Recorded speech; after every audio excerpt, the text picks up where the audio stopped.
y vi volar por en medio del cielo a otro ángel que tenía el Evangelio eterno para predicarlo a los moradores de la tierra, a toda nación, tribu, lengua y pueblo.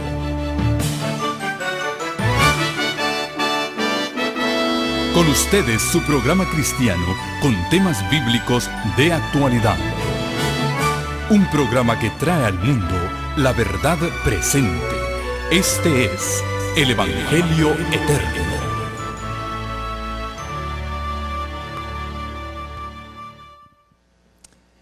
Muy buenas noches. Buenas noches, hermanos. Es un gozo y una alegría poderles saludar en esta hora. En forma muy especial a aquellos que se han dado cita aquí en la iglesia de la ciudad de Fresno, California. Para aquellos que nos ven en todo México, Centroamérica, Sudamérica y a través del internet en muchos otros lugares del mundo, siéntanse bienvenidos como si estuvieran con nosotros. Hemos orado, pero mi costumbre es encomendarme en las manos del Todopoderoso antes de abrir su santo libro. Para aquellos que puedan acompañarme, acostumbro a orar a mi Padre Celestial de rodillas. Si no puedes arrodillarte, inclina las rodillas de tu alma delante del Señor en reverencia a su presencia.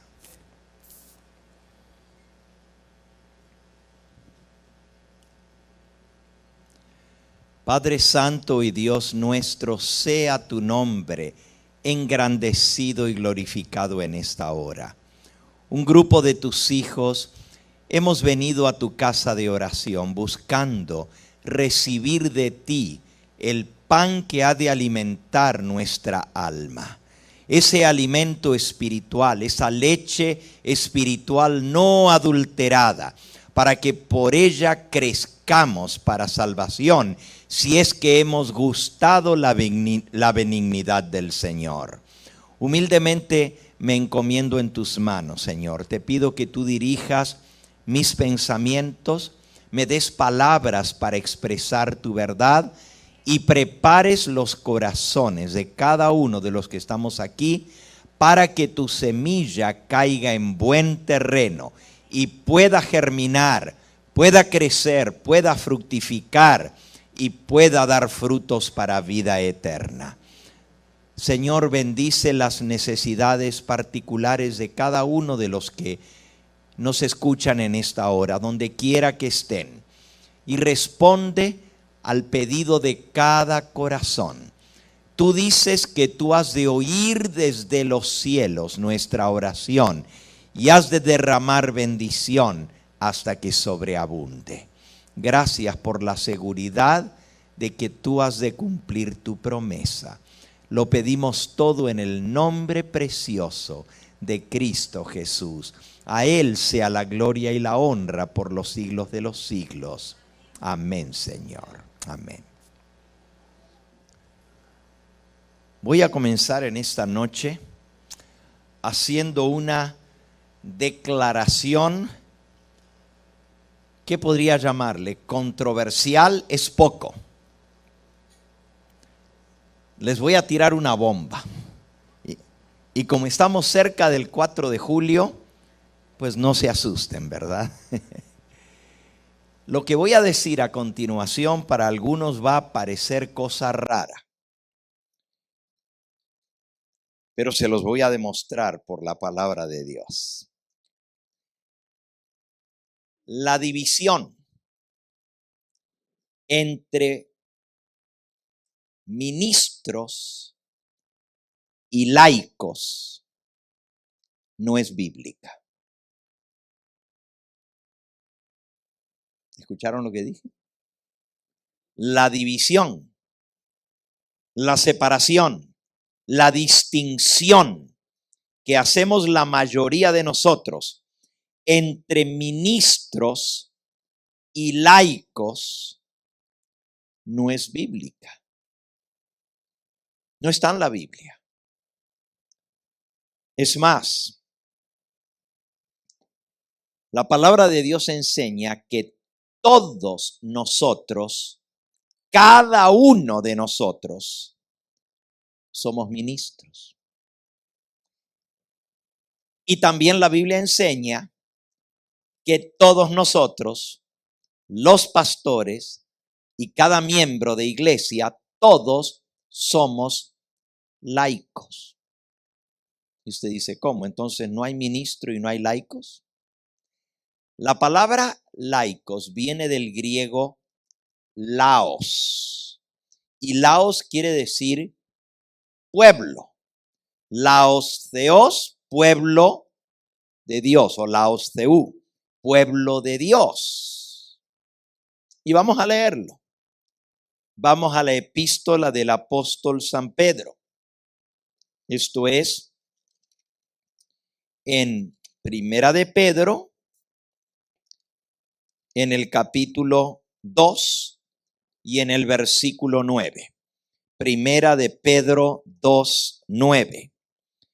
Mas vosotros sois linaje escogido, real sacerdocio, nación santa, pueblo adquirido por Dios. Y aquí la palabra pueblo es laos, de donde viene laicos. Pueblo adquirido por Dios, para que anunciéis las virtudes de aquel que os llamó de las tinieblas a su luz admirable. Versículo 10. Vosotros que en otro tiempo no erais pueblo, no erais laicos, mas ahora sois pueblo, sois laos de Dios, que en otro tiempo no habíais alcanzado misericordia, pero ahora habéis alcanzado misericordia. Vosotros sois linaje escogido. En el pasado y aún en muchos países en el presente, se dice que los reyes son linaje escogido. Hasta se dice que son de sangre azul. Aunque la sangre que corre por las venas de un rey y la que corre por las venas de un plebeyo es exactamente la misma. Sin embargo, se dice, son de abolengo, son linaje real. Pero la Biblia dice que todos nosotros somos real sacerdocio. Miren qué palabras tan bonitas las que dice el Señor Jesús en Apocalipsis capítulo 1. Apocalipsis capítulo 1. Dice el versículo 5. Jesucristo, el testigo fiel, el primogénito de los muertos y el soberano de los reyes de la tierra, al que nos amó y nos lavó de nuestros pecados con su sangre y nos hizo reyes y sacerdotes para Dios su Padre. A Él sea la gloria e imperio por los siglos de los siglos. Amén. He aquí que viene con las nubes y todo ojo le verá.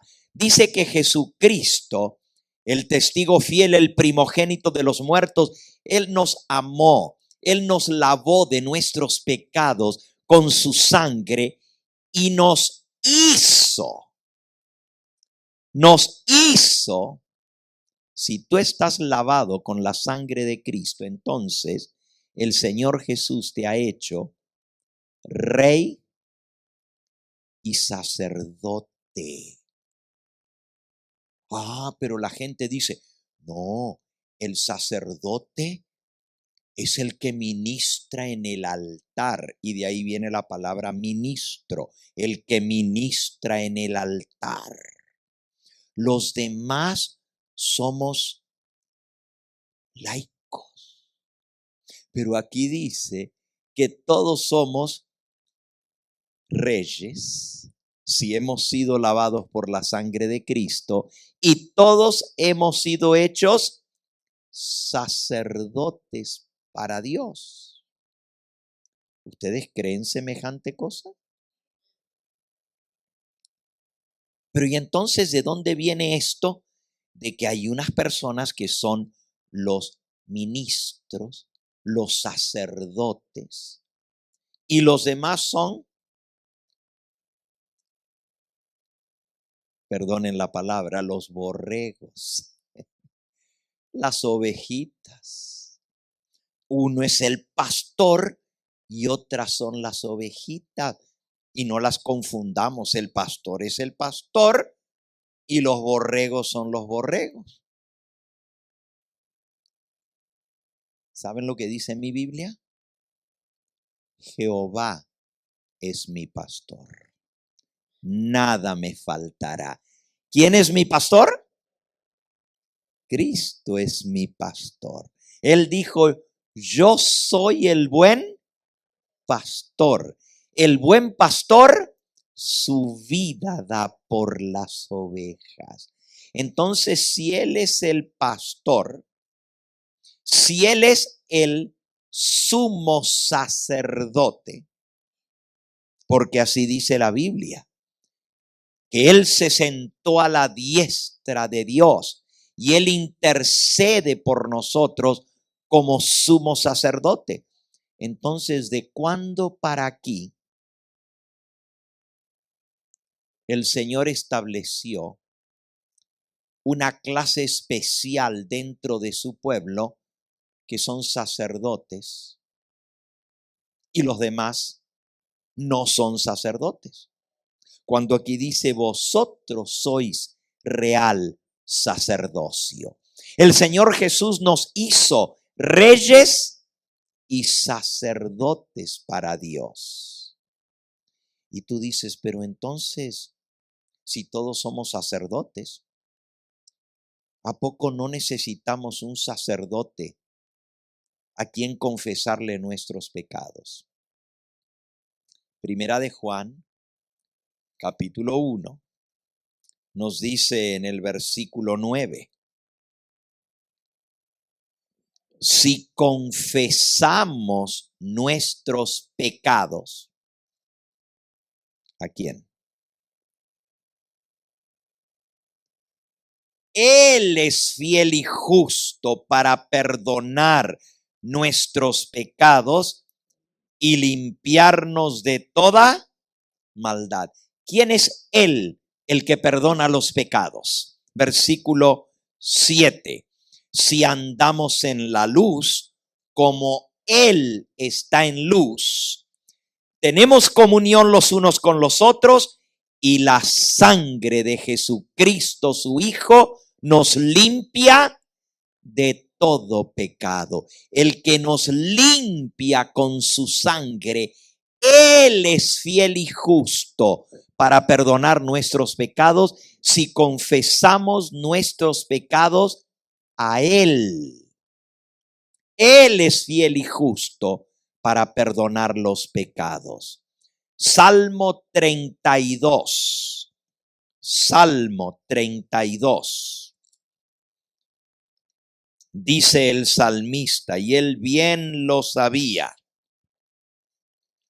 Versículo 5. Mi pecado te declaré y no encubrí mi iniquidad. Dije, confesaré mis transgresiones. ¿A quién? ¿A quién? A Jehová. Y tú perdonaste la maldad de mi pecado. ¿A quién debemos confesar nuestros pecados? ¿Cómo vamos a creer que podemos ir ante un hombre pecador igual que nosotros y abrirle nuestra alma y decirle nuestros pecados a un hombre? Cuando ese hombre también necesita que a él lo perdonen. Él necesita confesar sus pecados a Dios para ser perdonado. Ahora, yo quiero decirles a ustedes que en el plan de Dios no iba a haber un grupo especial o una casta especial de personas que iban a ser sacerdotes. En el plan original de Dios, Dios quería que todo su pueblo fueran sacerdotes. Y ahora ya lo leímos, que el que nos lavó con su sangre nos hizo reyes y sacerdotes. Pero vamos al plan original de Dios. ¿Cuándo fue que Dios formó su pueblo escogido? ¿Cuándo? ¿Cuándo es el inicio del pueblo escogido, del pueblo elegido? ¿Con quién se inicia el pueblo escogido? Con Abraham, ¿verdad? Dios llamó a Abraham y Dios le dijo, en tu simiente, vamos a leerlo, Génesis capítulo 12. Génesis capítulo 12. Dice el versículo 1 en adelante. Porque Jehová le había dicho a Abraham, vete de tu tierra y de tu parentela y de la casa de tu padre a la tierra que yo te mostraré. Versículo 2. Y haré de ti una nación grande y te bendeciré y engrandeceré tu nombre y serás bendición. Bendeciré a los que te bendijeren y a los que te maldijeren maldeciré, y serán benditas en ti todas las familias de la tierra. Dios quería bendecir ¿a cuántos? A todas las familias de la tierra a través de Abraham. No nomás a él y a sus hijos, sino a todas las familias de la tierra a través de Abraham, a quien conocía al Dios verdadero. El conocimiento del único Dios verdadero iba a llegar a todas las familias de la tierra. Bueno, Abraham no tenía hijos. Y Dios le dijo, voy a hacer de tu descendencia como las estrellas del cielo y como la arena del mar. Génesis capítulo 15. Versículo 1 dice, después de estas cosas, vino la palabra de Jehová a Abraham en visión diciendo, no temas, Abraham, yo soy tu escudo y tu galardón será en sobremanera grande. Y respondió Abraham, Señor Jehová, ¿qué me darás? Siendo que ando sin hijo, y el mayordomo de mi casa es este Damaseno Eliezer. Damaseno quiere decir que era de Damasco. Damasco era y es todavía la capital de Siria, el país que está ahorita en problemas y en peleas. Y este hombre, que era el mayordomo de la hacienda de Abraham, se llamaba Eliezer, pero no era del pueblo escogido. Era de una nación vecina, de Damasco, de Siria. Y le dijo también a Abraham, versículo 3, mira, que no me has dado prole, y aquí que será mi heredero un esclavo nacido en mi casa. Vino luego a él la palabra de Jehová diciendo, no te heredará sino un hijo tuyo será el que te heredará. Y lo llevó fuera y le dijo, mira, levanta la cabeza, mira los cielos, cuenta las estrellas si las puedes contar. Y le dijo, así será tu descendencia, como las estrellas del cielo. Ahora, Abraham no tenía hijos, pero dice que él le creyó a Dios. Eso dice el versículo que sigue, el 6. Y creyó a Jehová y le fue contado por justicia. Por la fe, Abraham creyó en la palabra de Dios. Y dice la Biblia que él no se desanimó a pesar de que estaba tan viejo. Cuando Dios lo llamó a salir de su tierra, Abraham tenía 75 años de edad. Y cuando Dios le dijo que le iba a dar un hijo a él, Abraham tenía casi los 100 años de edad, 99 años, y su esposa Sara tenía 90 años.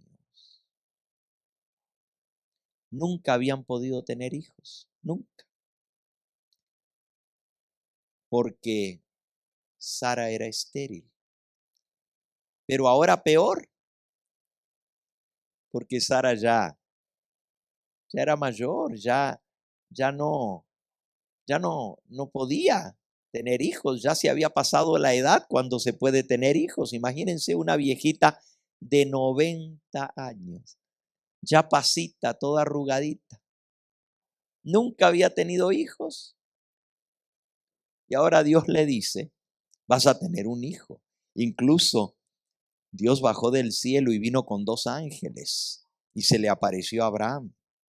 Y cuando le dijo, vas a tener un hijo, Sara, tu mujer, te va a dar a luz un hijo.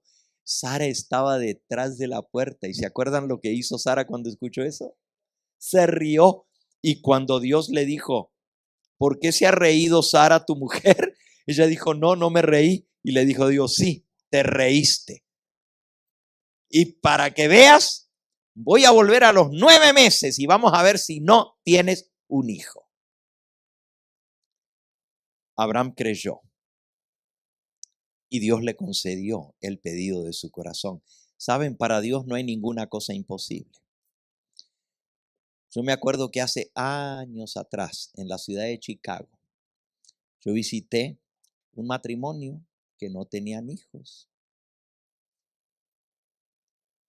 Y ya tenían algún tiempo de casados. Y no tenían hijos. Y me acuerdo que vivían en un segundo piso y había que subir unas escaleras hasta allá arriba. Oramos. Y Dios le dio 2 hijitas. Ustedes lo conocen, se llama Juan, ¿verdad? Juan Miranda.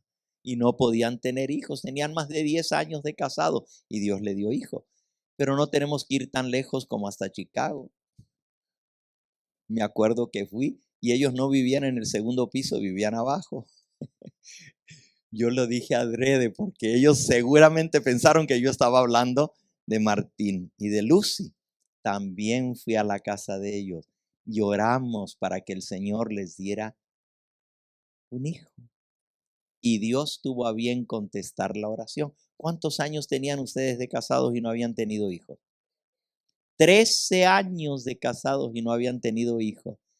Y oramos y a su debido tiempo Dios les concedió el hijo que ahora pues es el orgullo de esta familia, ¿verdad?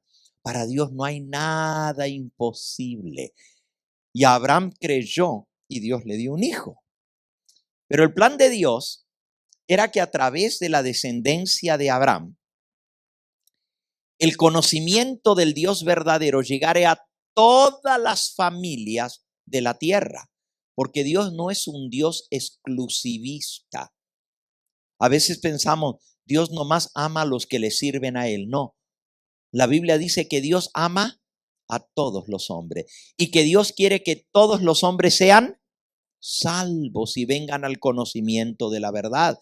Él quisiera que todos se salvaran, pero Él tiene que tener un medio y para eso Él escoge un pueblo escogido. Y miren cómo dice el libro de Romanos en el capítulo 4, hablando acerca de Abraham. Romanos capítulo 4. Dice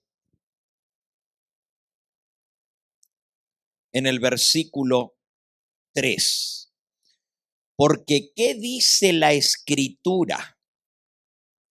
Creyó Abraham a Dios y le fue contado por justicia. Pero al que obra no se le cuenta el salario como gracia, sino como deuda.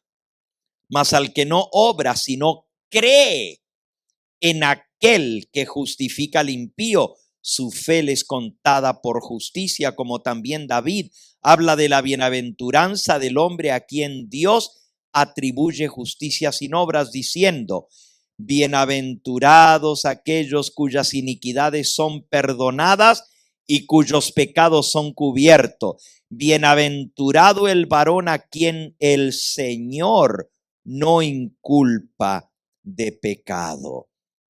¿Es pues esta bienaventuranza solamente para los de la circuncisión, los que tienen la señal del pacto, o también para los de la incircuncisión?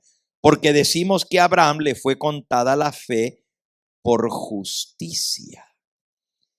Dice el versículo 13, porque no por la ley fue dada a Abraham o a su descendencia la promesa de que sería heredero del mundo, sino por la justicia de la fe.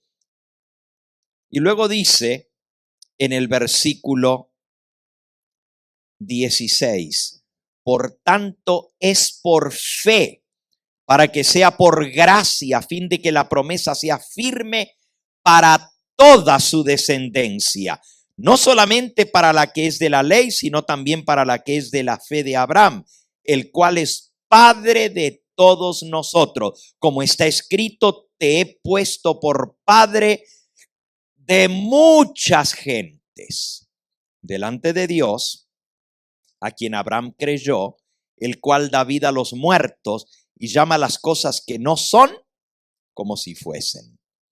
Abraham creyó en esperanza, contra esperanza, para llegar a ser padre de muchas gentes, conforme a lo que se le había dicho: así será tu descendencia, como las estrellas del cielo. Y no se debilitó en la fe al considerar su cuerpo, que estaba ya como muerto, siendo ya casi de 100 años, o la esterilidad de la matriz de Sara. Tampoco dudó por incredulidad de la promesa de Dios, sino que se fortaleció en fe, dando gloria a Dios, plenamente convencido de que Dios era también poderoso para hacer todo lo que le había prometido. Alabado sea su nombre. Cuando Dios promete algo, ¿el qué hace? Lo cumple. Y Abraham no dudó de que Dios iba a cumplir su promesa. Y por eso llegó a ser padre de muchas gentes. Ahora, Abraham tuvo un hijo. ¿Se acuerdan cómo le pusieron de nombre? Isaac. ¿Y por qué creen que le pusieron Isaac? ¿Qué quiere decir Isaac en hebreo? Risa. ¿Por qué creen que le pusieron risa? Pues obviamente, porque Sara se había reído y no había creído. Pero también, díganme si no es verdad, que en un hogar de una mamá de 90 años y de un papá de 100 años, ¿cómo un bebé no va a traer risa? ¿Cómo un bebé no va a traer alegría? ¿Se imaginan el gozo a ese hogar cuando nació ese bebecito? ¡Wow! ¡Qué increíble! Estaban regocijados y todos los días vivían riéndose de alegría y de gozo por ese bebé que Dios les dio. Isaac tuvo 2 hijos a través de Rebeca. Eran mellizos. Uno se llamó Esaú, y Esaú quiere decir pelirrojo, porque era todo rojito, salió pelirrojo. Y el otro se llamó Jacob. ¿Y saben lo que quiere decir Jacob? Embustero, engañador, suplantador. Y uno dice, ay, ¿cómo le pusieron un nombre tan feo?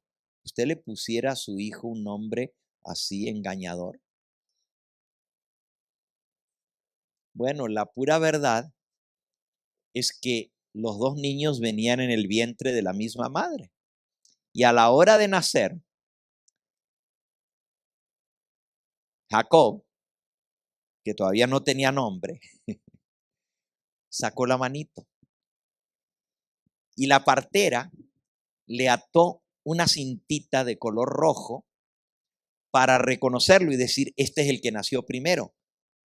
Pero a la hora de la hora, metió la manito para adentro el bebé y el que nació primero fue el otro que no tenía la cintita. Ese sí, no tenía cinta roja, pero era pelirrojo. Y entonces a ese le pusieron, pues, pelirrojo, Esaú. Y cuando nació el otro que traía la cintita roja, dijo la partera, embustero, me engañaste. Y le quedó el nombre de embustero, engañador. ¿Y saben que esa fue la historia de su vida? Jacob fue un engañador. Engañó a su papá. Se hizo pasar por Esaú, hasta se vistió con la ropa de Esaú y se puso la piel porque Esaú no solo era pelirrojo, sino también era muy velludo. Mientras que Jacob era lampiño, no tenía barba, casi no le salían pelos. Y como su papá estaba ciego y le iba a dar la bendición, le dijo Isaac a su hijo mayor, Esaú, prepárame una comida, porque esa era la costumbre, se preparaba una comida especial para dar la bendición final, la primogenitura. Ve a cazar, a ti que te gusta cazar al monte, al bosque, y tráeme una presa y me la preparas y te voy a dar la bendición. Pero la mamá, que parece que tenía la costumbre de escuchar detrás de la puerta, porque cuando el ángel y Jehová estaban hablando con Abraham, ella estaba detrás de la puerta. Y ahora también estaba detrás de la puerta y escuchó lo que el padre le dijo a Esaú. Y cuando Esaú se fue al campo a cazar, le dijo la mamá a su hijo preferido. Es malo que los padres tengan hijos preferidos. Es malo. El papá tenía de preferido a Esaú.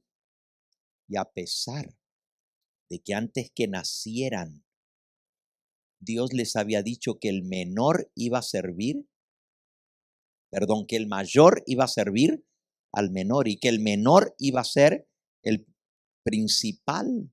Dios se lo había dicho todavía estando en el vientre, pero el padre se empecinó en que él le iba a dar la bendición al más grande, contrario a lo que Dios le había dicho. Es malo que los padres tengan hijos favoritos. Tenemos que hacer la voluntad de Dios, no la de los hombres. Pero la madre tenía su favorito, que era Jacob. Y cuando Esaú se fue, le dijo, Jacob, ven, rápido, vete, tráete un cabrito de las cabras y vamos a sacrificarlo y lo vamos a preparar en un guisado bien rico para tu papá. Y se lo vas a llevar para que él te dé a ti la bendición. Y Jacob le dijo a la mamá, pero ¿cómo? Si mi papá me va a conocer. No, él no ve. Ay, pero ¿cómo no me va a conocer mi papá? Tú hazme caso. Y él cayó en el engaño. Y fue y trajo el cabrito y la mamá lo preparó. Y cuando entró, le dijo: Isaac, qué rápido que viniste de la casa. Y dijo él, cambiando la voz, pareciéndola, porque la de su hermano era más grave, la de él era más delgadita. Le dijo: sí, papá, Dios me bendijo y me salió casa pronto. ¿Hablo otra vez, hijo? Me suena la voz de Jacob. Y ese era el miedo que tenía, que lo reconociera. Y le dijo a la mamá: me va a reconocer, me va a tocar. Y cuando vea que no tengo vellos, va a saber que soy yo. No, dijo la mamá, con la misma piel del cabrito te lo voy a pegar alrededor. Imagínense cómo estaba de velludo Esaú, que tenía tanto pelo que le cosió en los brazos la piel del cabrito y se la puso aquí en el pecho para que cuando el papá le metiera la mano le tocara los vellos y pensara que era el otro. Y le dijo: y ponte la ropa de Esaú. ¿Sabes qué? Allá está, no la he lavado todavía. Tiene olor a Esaú, tiene olor a campo a donde él anda cazando. Tiene el sudor de Esaú y te va a oler. Y efectivamente vino el papá, lo tocó, lo palpó y dijo: pues los vellos son de Esaú. El olor es de Esaú, pero la voz se me parece a Jacob. No, papá, soy yo, soy Esaú. Mentiroso, embustero, engañador, suplantador. Y le sacó con mentira la bendición. Jacob tuvo que huir porque su hermano juró matarlo. Y de verdad lo iba a matar, porque le había quitado la bendición. Ahora, a Esaú no le importaba tanto la bendición de su padre. La bendición significaba que el hijo mayor era el sacerdote del hogar. Porque Dios había establecido que en cada hogar el sacerdote que ofreciera los sacrificios era el principal. Y cuando el padre de la familia moría, el hijo que recibía la bendición del padre era el sacerdote. A Saúl no le importaba ser sacerdote. Lo que le importaba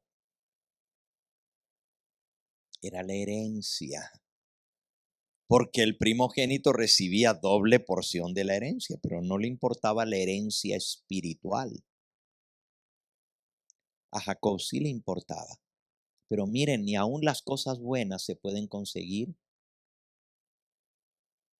con métodos malos.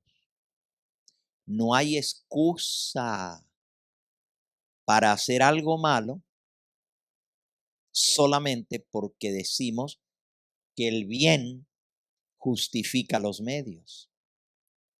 O sea, lo voy a hacer porque al fin y al cabo lo que voy a conseguir es bueno. Dios no aprueba eso, Dios no aprueba la mentira, Dios no aprueba el engaño y no podemos lograr las cosas a nuestra manera. Miren, Abraham falló. Claro, fue a instancias de su esposa Sara. Cuando Abraham quería tanto tener un hijo y Sara no podía, le dijo: ¿sabes qué? Dios te prometió darte un hijo. No me la prometió a mí, te lo prometió a ti. Pues ahí tienes a mi esclava. Llégate a mi esclava, Agar, y concibe un hijo y va a ser como mío, porque ella es mi esclava y todo lo que es de ella es mío, así que va a ser mi hijo. Y así lo convenció a Abraham. Y Abraham, pues ni lerdo ni perezoso, se llegó a la esclava y concibió un hijo y le pusieron de nombre Ismael. ¿Saben hasta dónde llega ese problema? Hasta nuestros días. Porque esos dos hermanos se odiaban a muerte. Eran hijos de un mismo padre, pero de distintas madres. Y fue tan grave la situación que finalmente Abraham, con el dolor del alma, porque él quería a ese muchacho también, era su hijo de sus entrañas, Ismael, tuvo que despedirlo de la casa junto con su madre. Le dijo: se me van de aquí, ya no los puedo tener más en la casa, porque la vida se había hecho imposible en la casa. Los celos de las madres y las peleas de los muchachitos. Era terrible. Y como el otro le llevaba 5 o 6 años, era más grande que el bebé. Al principio que era bebecito, no había problema. Pero ya cuando comenzó a correr y a corretear, el otro ya tenía 7, 8 años, le hacía la vida imposible, lo martirizaba, lo trataba mal, a tanto que Abraham hasta miedo le daba de dejarlos a los niños jugar solos, porque tenía miedo que su hermano un día le diera un mal golpe y lo matara, de celos que le tenía. Y todo eso sembrado en el corazón por las madres. Agar le tenía celos al niño que le había nacido a Sara. Y ella quería que su hijo fuera el principal. Y Sara decía, no, el mío es el hijo legítimo, el otro es de la esclava, es un esclavo. Y todo eso se filtró en la vida de esos muchachos. ¿Y saben hasta cuándo llega esa contienda? Hasta el día de hoy. Porque de Jacob,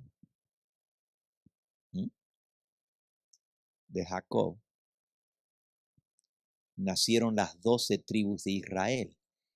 Pero de Ismael nacieron las 12 naciones árabes. Los descendientes de Ismael son los árabes hoy en día. Y los árabes son las 12 naciones que rodean a Israel. Y Israel está en medio de la jauría de lobos, como cordero en el medio, pero no es ningún corderito, porque está bien armado Israel. Y ha peleado más de una pelea contra las naciones árabes de alrededor y se las ha ganado. Y esa guerra no se acaba y continúa hasta el día de hoy el odio. ¿Por qué? Por la falta de confianza, por ceder y querer hacer las cosas a nuestra manera y no esperar en Dios. Así hizo Abraham. Y así hizo Jacob. Tomar las cosas en sus manos. Él quería la bendición. Y a pesar de que la bendición era algo bueno porque él quería ser el sacerdote del hogar, no tenía por qué haberla conseguido por el engaño y por la mentira. Y eso le costó muy caro a él. Costó muy caro.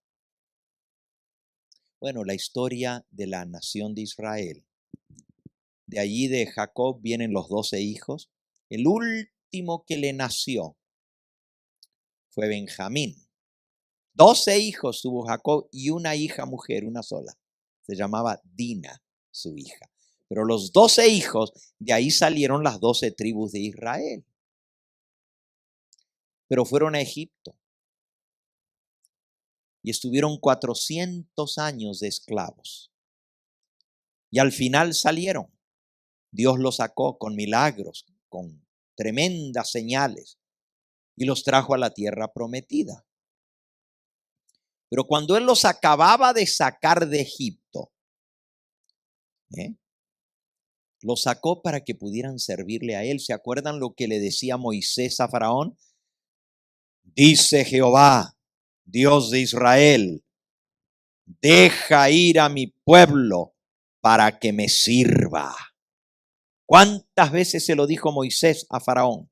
Y Faraón decía, ¿y quién es Jehová para que yo deje ir al pueblo de Israel?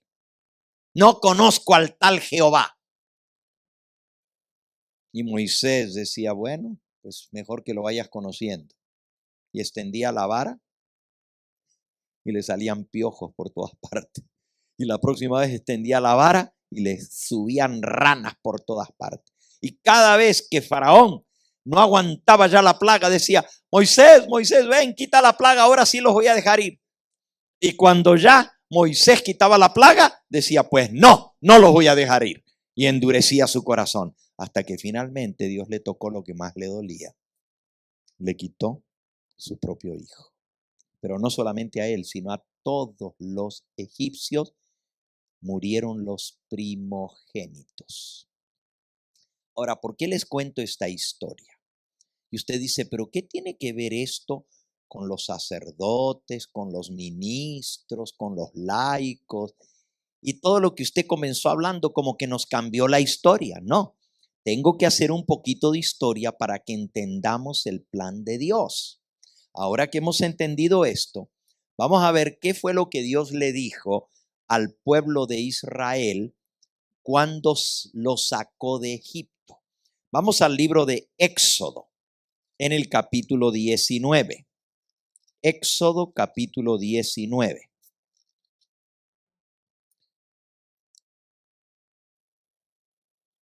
Comenzando allí, en el versículo 1, dice: en el mes tercero de la salida de los hijos de Israel de la tierra de Egipto, en el mismo día llegaron al desierto de Sinaí. 3 meses exactos de que habían salido de Egipto, llegaron y acamparon al pie del monte Sinaí, en el desierto del Sinaí. Habían salido de Refidim y llegaron al desierto de Sinaí y acamparon en el desierto, y acampó allí Israel delante del monte de Sinaí. Y Moisés subió a Dios, y Jehová lo llamó desde el monte, diciendo: así dirás a la casa de Jacob y anunciarás a los hijos de Israel. Y ahora viene lo que quiero que ustedes vean. Vosotros visteis lo que hice a los egipcios y cómo os tomé sobre alas de águilas y os he traído a mí. Ahora pues, versículo 5. Si diereis oído a mi voz y guardareis mi pacto, vosotros seréis mi especial tesoro sobre todos los pueblos, porque mía es toda la tierra, y vosotros me seréis un reino de sacerdotes y gente santa. Estas son las palabras que dirás a los hijos de Israel. ¿Ven ahora? Dios los sacó, los libertó de la esclavitud de Egipto, los trae al pie del monte Sinaí y les dice: ustedes vieron lo que yo hice con los egipcios. A ustedes los he traído como si fueran alas de águila, protegiditos hasta mí. Si ustedes dan oído a mi voz y guardan mi pacto, haré de vosotros un pueblo especial, gente santa, un reino de sacerdotes. ¿No dice así? Versículo 6. Porque vosotros me seréis un reino de sacerdotes y gente santa. Esto es lo que Pedro está citando en el primer versículo que leímos de Primera de Pedro 2:9. Vosotros seréis mi especial tesoro, gente escogida, pueblo santo, un reino de sacerdotes, real sacerdocio, pueblo adquirido por Dios. Eso se lo dijo Dios a los descendientes de Abraham, al pueblo escogido, al pueblo de Israel. ¿Cuántos iban a ser sacerdotes? Un reino de sacerdotes, gente santa. ¿Pero por qué? ¿Porque Dios los quería a ellos más que a otros? ¿Leyeron bien el versículo 5? El versículo 5 es el anterior al que leímos. Dice: ahora pues, si diereis oído a mi voz y guardareis mi pacto, vosotros seréis mi especial tesoro sobre todos los pueblos. Pero ¿cómo termina el versículo diciendo? Porque mía es ¿qué? Toda la tierra. ¿A cuántos ama Dios? A todos los seres humanos. Pero Dios escoge al pueblo de Israel para que sean un reino de sacerdotes, dice Dios, porque mía es toda la tierra. Dios quería que a través de la nación escogida, todas las familias de la tierra fueron benditas. fueran benditas, como Dios se lo dijo a Abraham. En ti serán benditas todas las familias de la tierra. ¿Por qué creen que Dios llamó a Abraham de venir desde Ur de los Caldeos, en Babilonia, y lo trajo a la tierra de Canaán? ¿Por qué lo colocó allí? Yo voy a decirles algo. La tierra de Canaán está, por así decirlo, en el ombligo del mundo, en el centro mismo.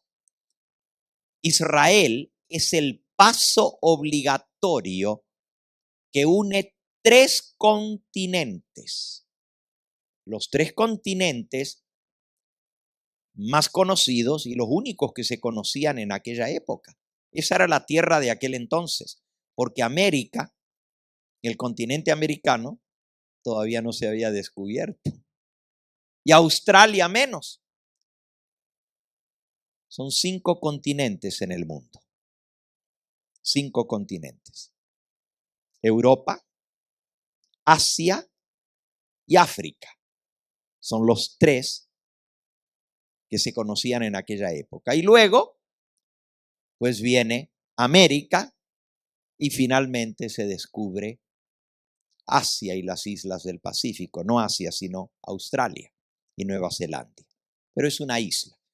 Pero los 3 continentes principales, el mundo habitado de aquella época, eran Europa, Asia y África. Y si ustedes se fijan en el mapa, el puente que une a Europa con África y a África con Asia y a Asia con Europa se llama Israel. Es el puente, es el paso obligatorio de todos los caminos. De los que venían de Roma y querían ir a la India, tenían que pasar por Israel. De los que venían del sur de África, de Egipto, y querían ir a Grecia, tenían que pasar por Israel. Era el paso obligado de todos los caminos. Era como un embotellamiento. Allí se juntaban todos los caminos y luego se volvían a dividir. Yo me acuerdo que en Chicago, yo viví 17 años en Chicago, le decíamos a la carretera la 94 el bottleneck, el cuello de botella, porque de ahí venían la 70 y la 80 y la 55 y la 57 y la 394 y la 294 y la 90, todas venían y todas pegaban al freeway 94. Y ese freeway estaba lleno día y noche. No quiero yo volver a vivir en Chicago porque eso era un tráfico horrible, la 94. Porque se juntaban todas las carreteras y pasaban por allí. Pues Israel era el bottleneck, era el cuello de botella donde se embotellaban todos los caminos de la antigüedad. Pero ¿por qué Dios los puso en ese lugar estratégico? Porque ahí iban a servir de testimonio para todas las naciones del mundo. Todo el mundo los iban a ver e iban a decir, ¿qué nación es esta? ¿Qué nación tan bendita?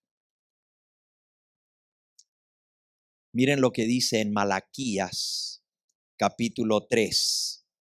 Malaquías, capítulo 3. Dice el versículo 12. Y todas las naciones os dirán, bienaventurados, porque seréis tierra deseable, dice Jehová de los ejércitos. Todas las naciones iban a ver la tierra de Israel y Dios la iba a bendecir y la iba a prosperar para que fuera un ejemplo a todo el mundo. Y todas las demás naciones iban a decir, ¿por qué esta tierra es distinta? ¿Por qué esta gente es distinta? ¿Por qué son tan prósperos? ¿Por qué son tan bendecidos? Y ellos tenían la oportunidad de decirles, porque servimos al Dios verdadero. Y por cierto, si leen el contexto de este versículo, van a ver dónde está la bendición. Dice el versículo 10. Traed todos los diezmos al alfolí, y haya alimento en mi casa, y probadme ahora en esto, dice Jehová de los ejércitos, si no os abriré las ventanas de los cielos y derramaré sobre vosotros bendición hasta que ¿qué? Hasta que sobreabunde. Reprenderé también por vosotros al devorador, que no os destruirá el fruto de la tierra, ni vuestra vid en el campo será estéril, dice Jehová de los ejércitos, y todas las naciones os dirán bienaventurados, porque seréis tierra deseable, dice Jehová de los ejércitos. Si el pueblo le era fiel a Dios, si el pueblo le obedecía, si el pueblo cumplía los mandamientos de Dios, si el pueblo hacía lo que Dios le decía, iban a ser una nación deseable, iban a ser un pueblo especial. Miren, yo les voy a decir algo, yo he estado en Israel muchas veces. Ya perdí el cómputo de las veces que he ido a Israel. Más de 30 veces he ido. Más de 30 veces. Por cierto, ahora en el mes de febrero, la última semana de febrero que viene del 2019 y la primera semana de marzo, voy otra vez para Israel. Y voy con un grupo de hermanos. Y si a alguno de ustedes le gustaría ir a conocer Israel y Jerusalén y Belén, pues todavía hay cupo. Son 50 el cupo y ya hay 40 registrados. Si les interesa, me preguntan a la salida y les digo cómo pueden hacer para ir. ¿Ok? Pero lo que les quiero contar es esto. Yo le he entrado a Israel por todas las fronteras. He ido a Egipto y de Egipto he entrado a Israel. He ido a Jordania y de Jordania he entrado a Israel. He ido a Siria y de Siria he entrado a Israel. He ido al Líbano y del Líbano he entrado a Israel. De toda la frontera. Y por supuesto he llegado en barco también del mar. Así que por todos los lados le he entrado. Pero cuando uno llega a Israel, perdonen la comparación, ¿verdad? No quiero ofender a nadie. Pero es como pasar de Tijuana a San Diego. Y sin ofender a nadie, ¿verdad? Son dos mundos diferentes. Pero en Israel es más marcada todavía la diferencia. Porque usted viene de Egipto y viene atravesando todo un desierto donde solo ve arena y arena y arena y arena y arena. No hay ni un arbolito, por allá de vez en cuando una palmerita, y es lo único que hay en el desierto. Pero casi ni siquiera palmeras hay. Seco, totalmente arena, arena. Y de pronto llega a la frontera y hay que pasar aduana y hay que pasar migración, pero tienen una cerca, así como la que tiene Estados Unidos y México. Tienen una cerca. Pero usted está llegando y está haciendo pasaporte, marcando pasaporte, saliendo de Egipto para entrar a Israel. Y usted ve del otro lado de la cerca y parece que llegó a Chiapas. Los que son de México, o a Costa Rica, Centroamérica, o a Colombia, la selva. Se ve todo verde y es la misma arena. Pero nomás cruza usted la cerca y del otro lado hay manzanos y naranjales y mandarina y granadas y hay de todo, porque los judíos le sacan a la arena, le hacen crecer de todo. Saben que los judíos fueron los que se inventaron el riego a goteo. Eso de ponerle chorritos a los árboles, eso lo inventaron los judíos. Y como tienen muy poca agua porque es desierto, Israel, lo hacen florecer al desierto. Es algo increíble la bendición que tiene esa nación hasta el día de hoy. Y eso a pesar de que no son fieles a Dios, pero esa tierra es bendita, es bendecida. ¿Saben lo que están haciendo hoy en día los judíos? Algo único en el mundo. Como el río Jordán es el único río que tiene toda la nación, que va de norte a sur, los demás son arroyitos. Pero toda el agua la usan para sembrar y para regar. Y ya no hay agua. Miren, nace el río Jordán allá en el norte, a los pies del monte Hermón, en el Líbano. El monte Hermón es un nevado y hay nieve. Y ahí se derrite la nieve y entonces se forma un arroyito. Y allá en el norte, donde nace el río Jordán, el río se llama Banías. Banías, el lugar más bien se llama Banías.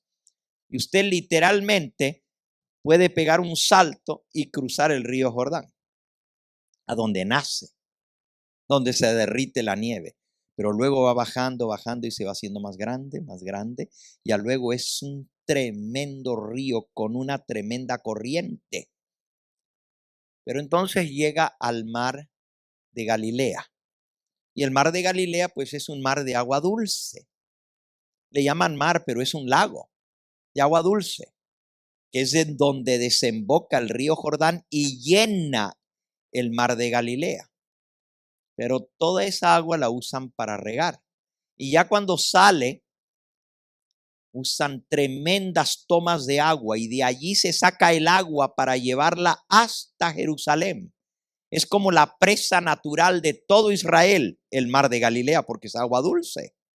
Y de ahí se alimenta no solo para regar, de ahí se saca agua para todas las ciudades de Israel, del mar de Galilea. Hay unas bombas gigantescas, tomas de agua, y están bombeando miles de litros por segundo. Por segundo. Y tiran esa agua por cañería para todo el país, por acueductos. Claro, pues cuando sale el río que entra bien torrentoso por allá por el norte, cuando sale es otra vez otro chorrito de agua, porque se lo gastan todo. Y el río Jordán, chiquitito, nomás cuando llueve es cuando se llena. Pero como ya no tienen agua, ¿saben lo que están haciendo los judíos? Único en el mundo.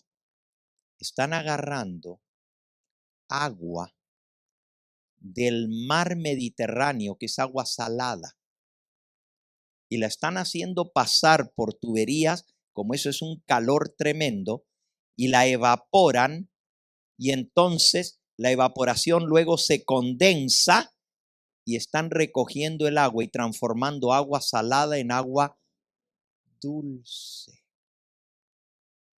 Y todo lo que les queda, que es pura sal, la usan para hacer sus productos cosméticos de sales minerales. Cosas increíbles. Bueno, Dios les dio esa inteligencia. Pero Dios quería que eso hubiera sido de bendición para el mundo entero y por eso colocó al pueblo de Israel en el ombligo del universo, en el ombligo del planeta Tierra, por donde cruzan, donde se juntan los tres continentes, para que ellos fueran de bendición, para que el mundo entero conociera al Dios verdadero. Tristemente, el pueblo le falló a Dios. No cumplió el propósito. Y en lugar de dar a conocer al Dios verdadero, comenzaron a considerarse ellos superiores y a todos los demás basura.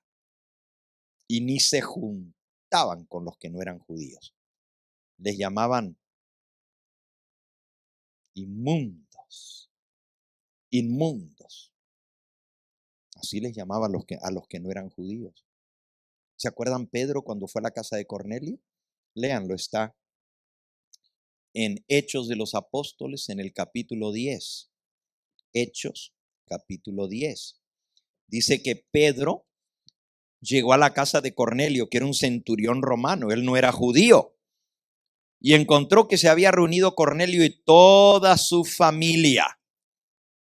Versículo 24. Al otro día entraron en Cesarea y Cornelio los estaba esperando, habiendo convocado a sus parientes y amigos más íntimos. Y cuando Pedro entró, salió Cornelio a recibirle y postrándose a sus pies adoró. Mas Pedro lo levantó diciendo, levántate, pues yo mismo también soy hombre. Y hablando con él entró y halló a muchos que se habían reunido. Y les dijo, versículo 28, miren lo que les dijo Pedro. Dios lo manda a predicarles el evangelio a Cornelio y a su familia. Y miren qué introducción le da su sermón Pedro. Vosotros sabéis cuán abominable es para un varón judío juntarse o acercarse a un extranjero. Pero a mí me ha mostrado Dios que a ningún hombre llame común o inmundo. ¿Cómo le llamaban a los judíos a los extranjeros, los que no eran judíos? Comunes, inmundos. Y era abominable, asqueroso para un judío reunirse con uno que no era judío. Qué bonita cosa, ¿verdad? Eso se llama discriminación. Eso se llama complejo de superioridad. Eso se llama discriminación, racismo. Eso es lo que se llama. Y así eran los judíos, racistas, discriminadores, se sentían superiores a los demás. ¿Saben? Maltrataban tanto al extranjero cuando Dios había dicho que al extranjero había que tratarlo bien y había que enseñarle el camino de Jehová, pero ellos no. No, nosotros tenemos la verdad, todos los demás que se pierdan, que se quemen en el infierno. Nosotros somos el pueblo escogido y somos únicos y los demás allá ellos. No cumplieron el propósito de Dios. No lo cumplieron. En cierta oportunidad Jesús fue justamente a una nación al norte de Israel. La historia está en el Evangelio según San Lucas, en el capítulo 10. A ver.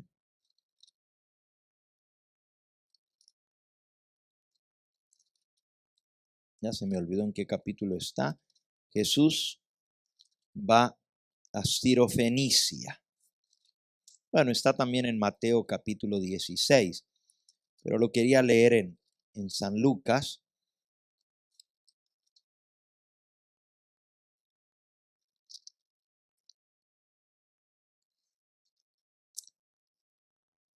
Mateo capítulo 15.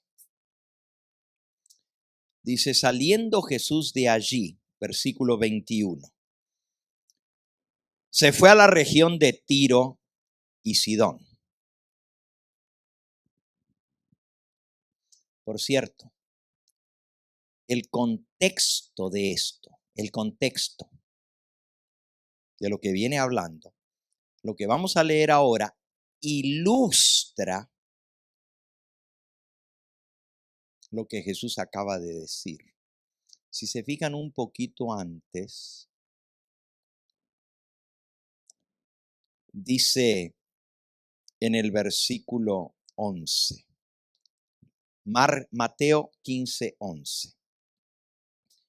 No lo que entra en la boca contamina al hombre, mas lo que sale de la boca, esto contamina al hombre. Entonces, acercándose sus discípulos, le dijeron, ¿sabes que los fariseos se ofendieron cuando oyeron esta palabra? Pero respondiendo él les dijo, toda planta que no plantó mi Padre Celestial será arrancada, desarraigada. Dejadlos. Son ciegos guías de ciegos, y si el ciego guiare al ciego, ambos caerán en el hoyo. Jesús dijo eso de los dirigentes judíos, porque se ofendieron, porque Jesús dijo, no es lo que entra en el hombre lo que contamina al hombre, es lo que sale de su boca lo que contamina. Y los judíos, los fariseos, se ofendieron. Hoy mire lo que está enseñando. Explícanos esto, le dijeron los discípulos. Versículo 16. Y Jesús les dijo, también vosotros sois aún sin entendimiento, pero lo que sale de la boca, ¿no entendéis, versículo 17, que todo lo que entra en la boca va al vientre y es echado en la letrina? Pero lo que sale de la boca, del corazón sale, y esto contamina al hombre.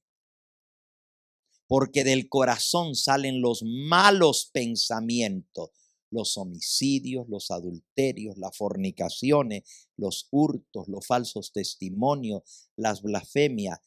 Estas son las cosas que contaminan al hombre, pero el comer con las manos sin lavar no contamina al hombre. Los fariseos decían que había que lavarse 7 veces las manos antes de comer. Y que si no, lo que comías estaba contaminado. Y Jesús dice, no, no es lo que entra en la boca lo que contamina, es lo que sale de la boca del hombre lo que contamina. Porque a veces nosotros venimos a la iglesia y estamos viendo al hermano. Y decimos, ay, mire cómo viene vestido. Y yo no digo que tenemos que vestirnos mal para venir a la iglesia. Claro que es la casa de Dios. Pero son los malos pensamientos los que nos ensucian a nosotros. Uy, qué orgullosa esa hermanita, no me saludó. ¿Y por qué no pensaste y yo la saludé a ella primero? ¿Quién es la orgullosa? Entonces Jesús dice, no es lo que está afuera que te contamina. Ay, mira, esa hermana trajo la comida y le puso mucho aceite. ¡Qué mal! Pero las palabras que nosotros hablamos nos hacen más daño. Y repito, yo no estoy diciendo que cocinemos con mucho aceite. No es eso lo que estoy diciendo. Entiendan lo que Jesús está diciendo. No es que Jesús está diciendo no se laven las manos para comer. Pero Él está diciendo no son esas cosas las más grandes, las que debieran preocuparnos. Lo que debe preocuparnos es lo que está dentro de nosotros. La envidia, los celos, las malas sospechas, el hablar mal de nuestros hermanos. Eso es lo que contamina. Los malos pensamientos es lo que contamina al hombre. Estas cosas son las que hacen más daño que el comer con las manos sin lavarse 7 veces. Y ahora, para ilustrar esto, Jesús los lleva a la región de Tiro y Sidón, versículo 21. Después de este contexto, ahora vamos a leer la historia. Dice, saliendo Jesús de allí, se fue a la región de Tiro y de Sidón. Y aquí una mujer cananea que había salido de aquella región clamaba diciéndole, Señor, hijo de David, ten misericordia de mí, mi hija está gravemente atormentada por un demonio. Pero Jesús no le respondió palabra. Ahora piensen lo que está pasando. Jesús ya no está en Israel, ahora se fue a la región de Tiro y Sidón. Eso es al norte, en el Líbano. Son paganos, son cananeos. No son judíos, son cananeos. Y ahora viene una mujer desesperada detrás de Cristo, rogándole y suplicándole, Señor, ten misericordia de mí. Mi hija está atormentada por un demonio. Y Jesús sigue caminando como que nada escuchó. No le responde ni una palabra. Cuando el Señor Jesús actuó de esa manera alguna vez, que cuando alguien le pedía un favor, Él no contestara, ni siquiera le prestara atención. Eso era raro. Jesús no le responde palabra. Entonces, acercándose sus discípulos, le rogaron diciendo, despídela, pues da voces tras nosotros. Los discípulos se envalentonaron. Fíjense, Jesús estaba actuando igualito como actuaban los judíos. La mujer no era judía. era cananea, era extranjera. Y los judíos ni le dirigían la palabra a una mujer, y menos si era extranjera. Y Jesús está actuando exactamente como los judíos actuaban. Entonces los discípulos dijeron, está muy bien, está muy bien. Señor, échala. Dile que se vaya. Está molestando, viene gritando detrás de nosotros. Échala. Y Jesús les responde, no soy enviado sino a las ovejas perdidas de la casa de Israel. Vuelve y les dice, mi misión es buscar a los perdidos de la casa de Israel. Esta ni siquiera de la casa de Israel es. Esta no merece nada. La mujer escuchó. Y miren lo que dijo la mujer cananea. Ella vino y se postró ante él, diciendo, Señor, socórreme. Y respondiendo, él dijo, no está bien tomar el pan de los hijos y echarlo a los perrillos. Qué raro Jesús, ¿verdad? Primero, ni la mira ni le responde palabra. Luego dice, nomás vengo para las ovejas perdidas de la casa de Israel. Esta nada le corresponde. Y luego que la mujer le suplica, socórreme, le dice, no está bien tomar el pan de la mesa de los hijos, los judíos, y echarlo a los perrillos. Ahora Jesús todavía la puso más suavecita, porque ¿saben cómo le llamaban los judíos a los que no eran judíos? Perros. Perros. Jesús, para no hacerlo tan ofensivo, dijo, perrillos. Perrillos. No está bien tomar el pan de la mesa y tirarlo a los perrillos. Jesús está actuando exactamente como los judíos actuaban. ¿Por qué? Porque quería enseñarles una lección a los discípulos, porque ellos pensaban de esa manera. Así como Pedro, que le dijo a Cornelio, ustedes saben cuán abominable es para un varón judío acercarse o juntarse a un extranjero. Pero a mí Dios me mostró que a ningún hombre llame yo común o inmundo. El perro es un animal inmundo. Y los judíos le llamaban a los gentiles perros. La mujer responde.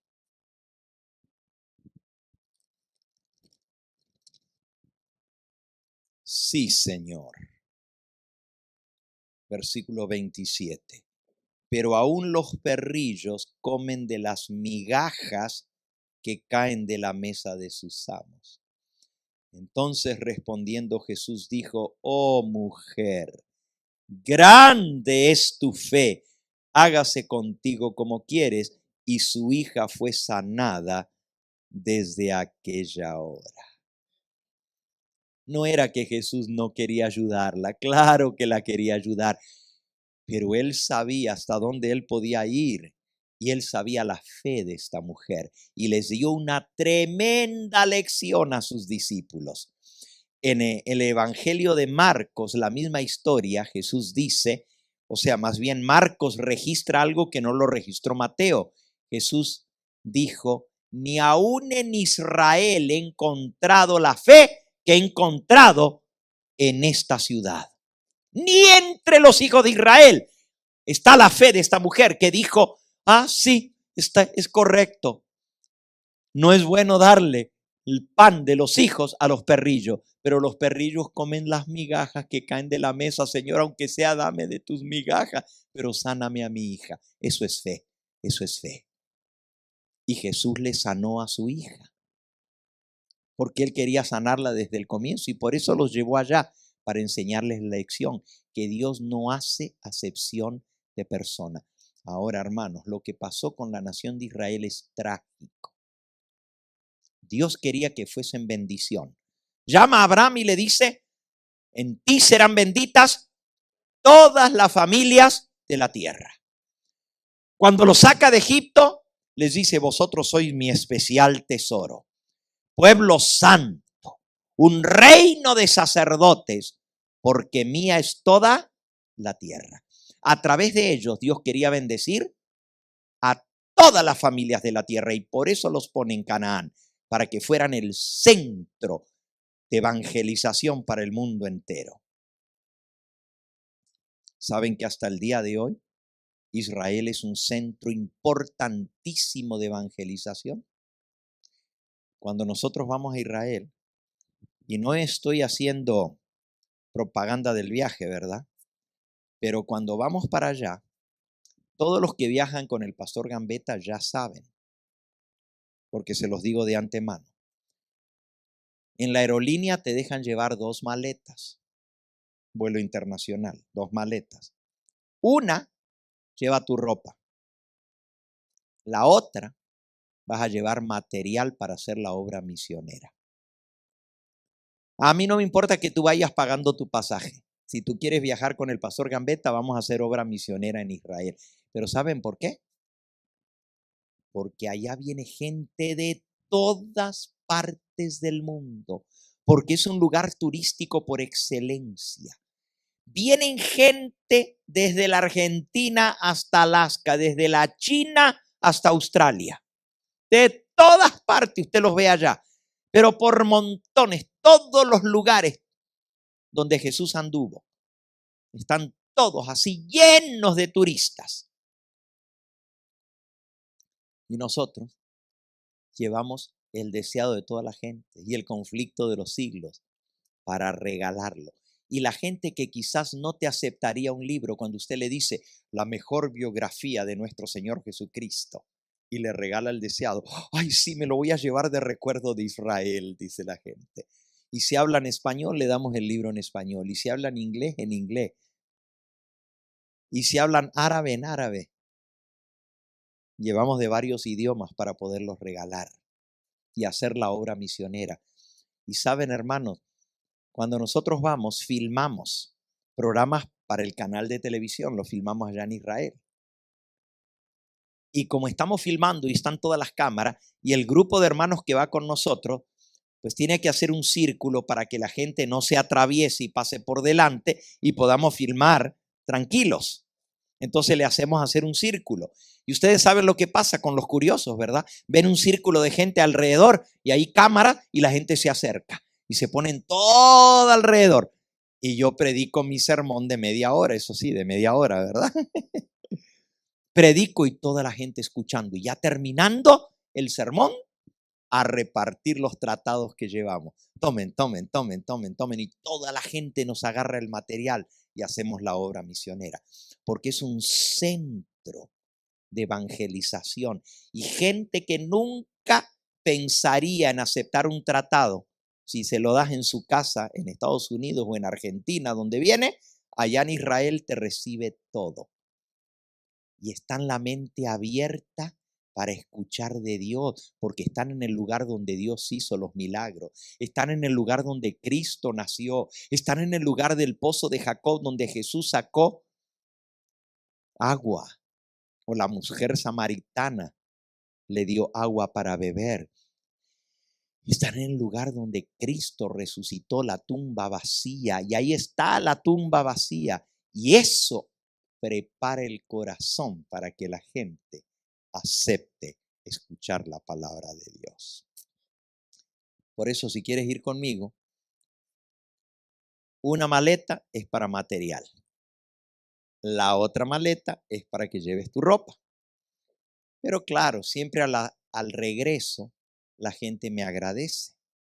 No solamente porque hicimos algo bonito, que fue hacer la obra misionera y repartir miles de tratados, pero me agradece porque cuando van por allá por Israel, quieren andar comprando souvenirs y regalitos y un recuerdito de Belén y algo de madera de olivos y que una cosita de aquí, y luego tienen el montón de souvenir.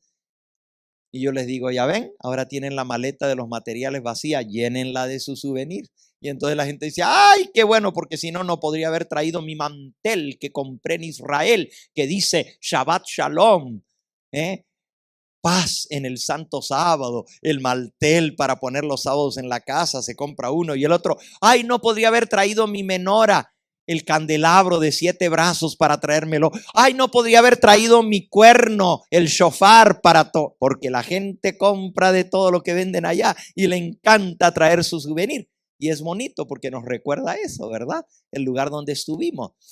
La gente hasta trae su toga bautismal, porque vamos a un lugar allá a bautizar en el río Jordán, y entonces vamos a un kibutz. ¿Ustedes saben lo que es un kibutz? No, un kibutz es una comunidad judía, que ellos es como una cooperativa y trabajan juntos. Entonces tienen un kibutz donde ellos reciben a todos los peregrinos que van y quieren bautizarse en el Jordán. Y entonces lo que hacen es, entre todas las familias se reúnen, hacen como una cooperativa, y ese es su negocito. Entonces le ponen baños a uno con agua caliente, con agua fría. Cuando usted llega, tiene un cambiador donde cambiarse, tiene donde bañarse después del bautismo, le dan su toalla para que tenga donde cambiarse, donde secarse, y le dan su bata bautismal. Y el turista paga pues un precio módico para usar las instalaciones, los que se van a bautizar, $10, y hasta le incluyen su toga, su bata bautismal. Y entonces vamos allí, bautizamos a la gente, es algo muy bonito en el río Jordán, y ya después la gente hasta quiere traer su toga con que se bautizó en el río Jordán. Y ya después no le entran las cosas, así que vale la pena llevar una maleta de material, repartirla ya, y de regreso tienen su maleta vacía para poder traer sus souvenirs. Bueno, ese fue el comercial del viaje, ¿verdad? Lo que quería decirles es que ese era el plan de Dios, que Israel fuera un lugar donde el mundo entero conociera del Dios verdadero. Eso es lo que Dios quería, que allí vinieran a informarse. Y eso es lo que dice la Escritura, que así iba a ser, por lo menos bajo el plan de Dios. Viene en el libro de Isaías. Dice Isaías capítulo 2, versículo 2. Acontecerá en los postreros de los tiempos que será confirmado el monte de la casa de Jehová como cabeza de los montes, y será exaltado sobre todos los collados, y correrán a él todas las naciones. Y vendrán muchos pueblos y dirán, venid y subamos al monte de Jehová, a la casa del Dios de Jacob, y nos enseñará sus caminos, y caminaremos por sus sendas, porque de Sión saldrá la ley, y de Jerusalén la palabra de Jehová. Ese era el plan de Dios, que de Jerusalén y de Israel se le enseñaran los caminos de Jehová, y que de allí saliera el conocimiento del Dios verdadero y de su santa ley, y que les enseñaran a todas las naciones. Dice, correrán a él todas las naciones, y vendrán muchos pueblos y dirán, venid, subamos al monte de Jehová, a la casa de Dios, y nos enseñará Israel sus caminos, y caminaremos por su senda. Porque de Sión saldrá la ley, y de Jerusalén la palabra de Jehová. Ese era el plan de Dios. Pero el pueblo falló miserablemente, y cuando vino la palabra hecha carne, lo rechazaron. Rechazaron al Hijo de Dios. Sin embargo, Dios cumple sus propósitos. Y hoy en día, la ley de Jehová sale a través de su pueblo que guarda sus mandamientos. Y las enseñanzas de Jehová las da Dios a través de aquellos que son fieles a su pacto. Ahora vuelvo a mi tema. En esta noche voy a terminar ya, pero mañana vamos a seguir este tema. Ustedes van a ver el propósito de Dios para su pueblo.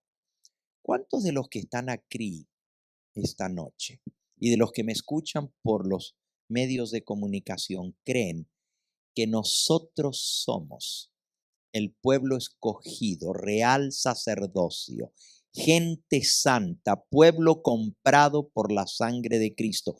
¿Cuántos creen que nosotros somos el pueblo escogido de Dios hoy en día? ¿Puedo ver las manos? ¿Ustedes lo creen de corazón que nosotros somos el pueblo escogido? ¿Nosotros somos el Israel de Dios? Ok, pues entonces vamos a aprender cuál es el propósito de Dios para su pueblo. Porque es muy fácil decir, yo soy pueblo de Dios. Pero ¿por qué te llamó Dios? ¿Por qué te escogió? Te llamó para ser sacerdotes. Te llamó para ser siervos del Dios Altísimo. Nos llamó como pueblo para que anunciemos las virtudes de aquel que nos llamó de las tinieblas a su luz admirable. Vamos de vuelta al versículo donde comenzamos, Primera de Pedro, capítulo 2 y versículo 9. Primera de Pedro 2, 9. Hoy estamos viendo el propósito de Dios para Israel. Así que como Rafael siempre me pide los títulos de los temas, esta noche el título del tema es el propósito de Dios para su pueblo. Mañana vamos a ver por qué falló la nación de Israel. ¿Por qué falló? Es una historia muy triste la de mañana, pero con tremendas lecciones para nosotros. Porque si nosotros somos el Israel moderno, cuidado que también nosotros no le fallemos al Señor en su propósito. Porque Dios tiene un propósito para nosotros. Nos llamó para ser un reino de sacerdotes. Él nos hizo reyes y sacerdotes para Dios su Padre. Él nos llamó para cumplir un propósito. Y si nosotros no cumplimos el propósito para el cual Dios nos llamó, Dios se va a buscar quien lo cumpla. Pero ay de nosotros. Miren lo que le pasó a la nación de Israel, que era el pueblo escogido. Mañana vamos a ver el fracaso del pueblo de Dios. ¿Por qué fracasaron? Pero vamos al versículo donde comenzamos esta noche. ¿Cuál era el propósito de Dios para su pueblo? Dice Primera de Pedro, capítulo 2 y versículo 9. Mas vosotros sois linaje escogido, real sacerdocio, pueblo santo. ¿Qué quiere decir santo? Apartado, separado para Dios. Pueblo adquirido, comprado por Dios. ¿Para qué? ¿Para qué? Para que anunciéis las virtudes de aquel que os llamó de las tinieblas a su luz admirable. Vosotros que en otro tiempo, ¿qué dice? No erais pueblo, pero ahora ¿qué? Sois pueblo de Dios.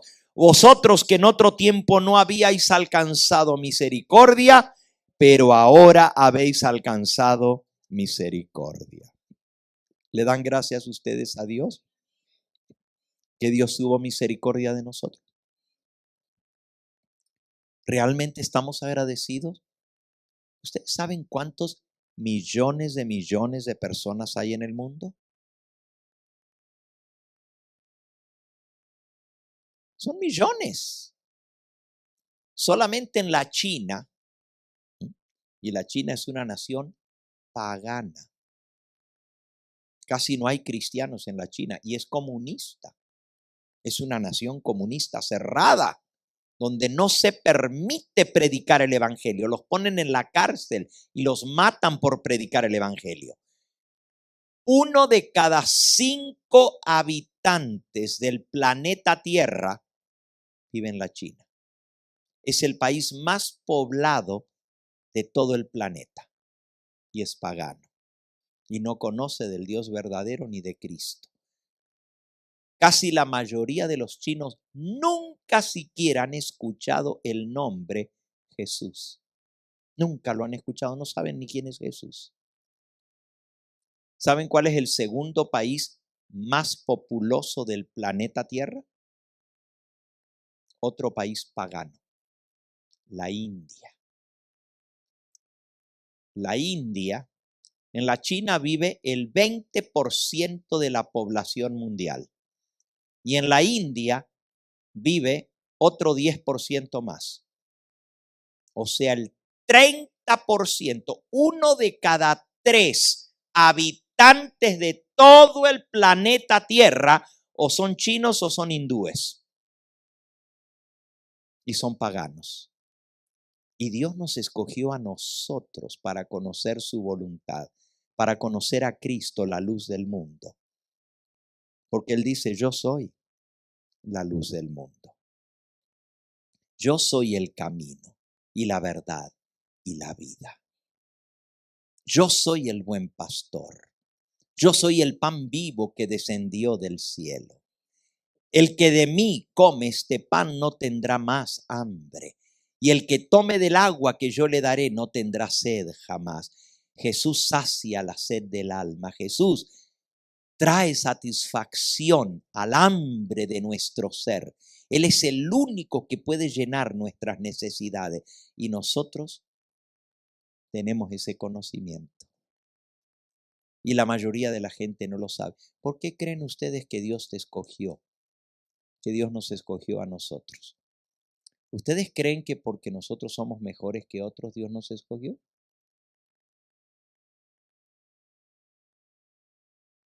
¿Ustedes creen eso? Este es el versículo con que voy a comenzar mañana. ¿Ok? Hoy no lo voy a predicar, solamente se los voy a introducir para mañana. Deuteronomio. Deuteronomio. Capítulo 7.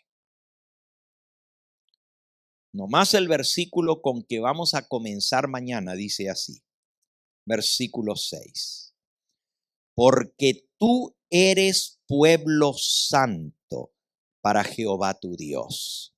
Jehová tu Dios te ha escogido para hacerle un pueblo especial, más que todos los pueblos que están sobre la tierra. No por ser vosotros más que todos los pueblos os ha querido Jehová y os ha escogido. No te pienses que porque tú eres mejor que otros, Dios te escogió.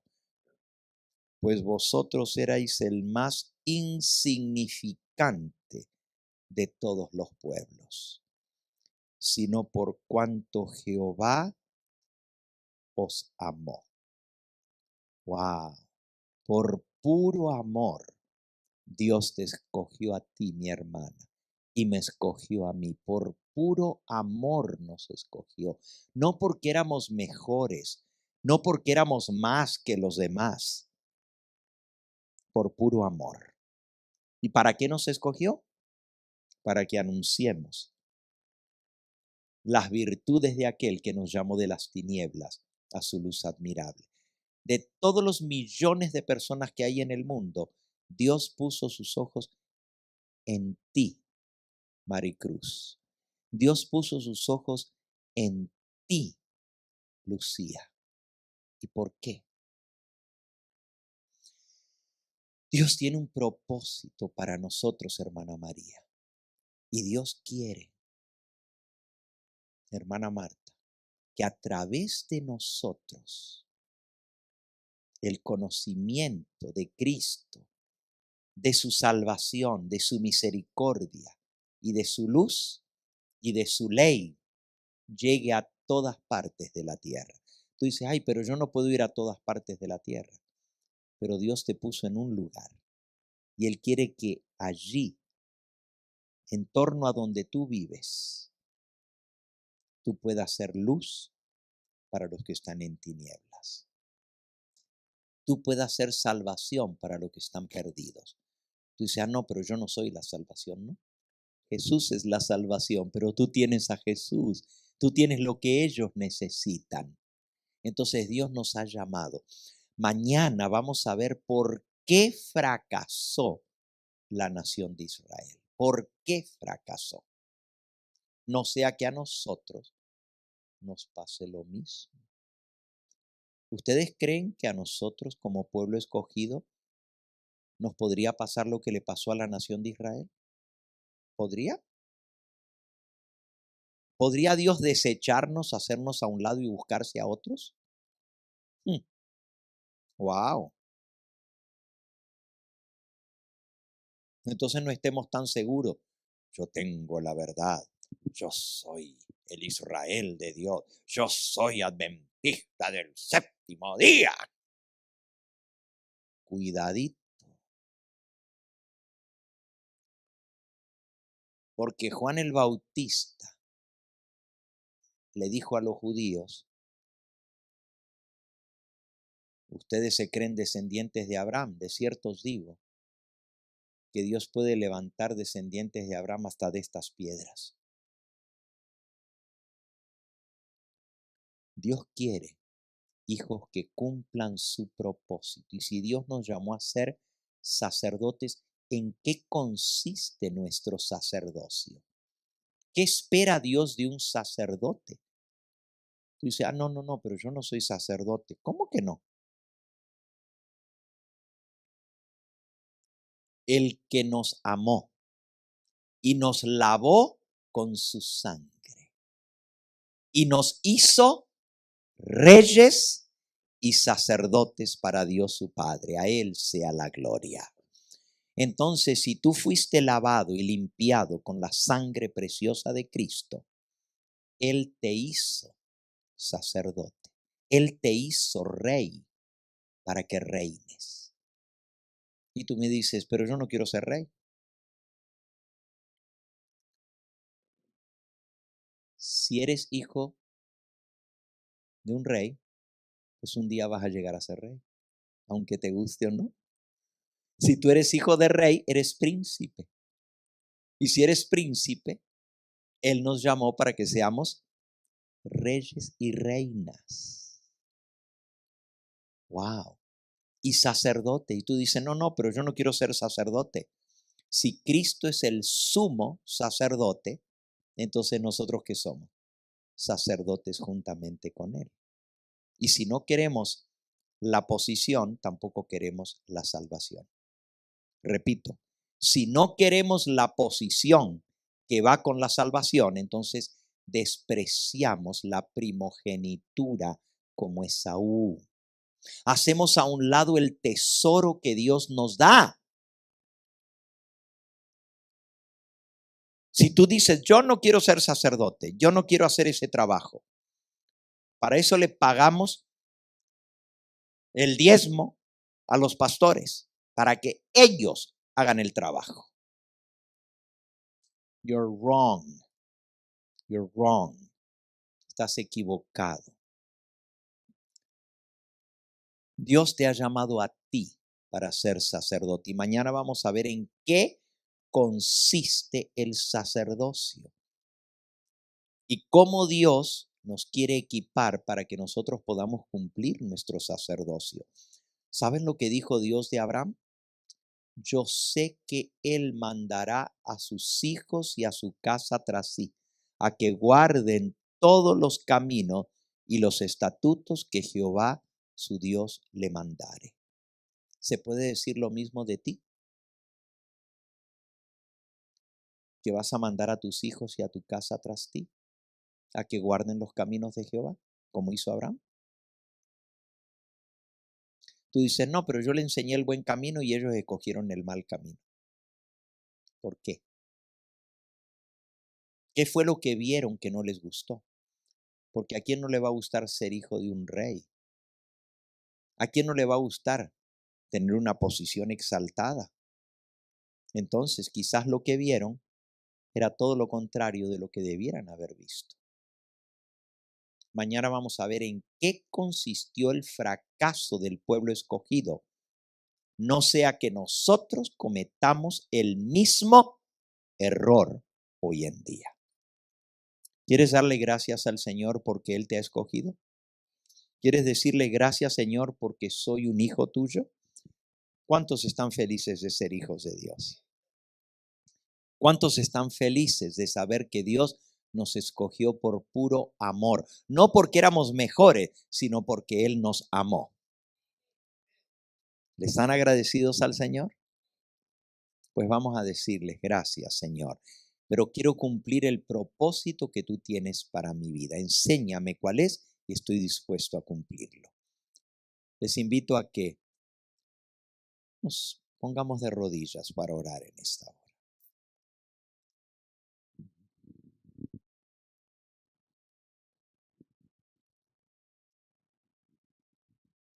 Padre Santo y Dios nuestro, hemos escudriñado tu palabra, hemos ido al principio de la historia del pueblo escogido y hemos visto que tú llamaste a un hombre que tenía fe, su nombre Abraham, y él creyó, y porque él creyó en tu palabra, tú cumpliste tu palabra en él. Sabemos que tú estás buscando gente que crea en ti. Gente que crea en tu palabra y que no dude, aunque parezca imposible y que no se puede dar, que podamos poner nuestra confianza en ti y decir, para Dios no hay nada imposible. Señor, danos esa fe que tuvo Abraham. Danos la fe para creer que todo es posible con Cristo. Y si tú nos has llamado para ser tus hijos, danos la fe para creer que con el llamado viene la capacitación, que tú no escoges a nadie que tú no puedas usar para tu servicio, que tú no pierdes el tiempo con material inservible, que si tú nos escoges es porque tú has visto en nosotros las cualidades que pulidas y perfeccionadas por el Maestro Divino pueden llegar a ser cualidades que brillen para el reino de los cielos. Bendícenos, danos tu bendición al retirarnos de este lugar y tráenos mañana para recibir juntos tu santo sábado y para poder seguir escudriñando sobre tu plan para nuestra vida. Gracias, porque sabemos que en Cristo tenemos todo lo que te pedimos, no porque lo merezcamos, sino por tu amor tan grande para con nosotros. Porque en Jesús todas tus promesas son un sí y un amén para gloria de Dios. En ese nombre todopoderoso lo agradecemos y lo pedimos todo. Amén. Amén. Este fue el Evangelio Eterno, su programa cristiano de actualidad bíblica, trayendo al mundo la verdad presente.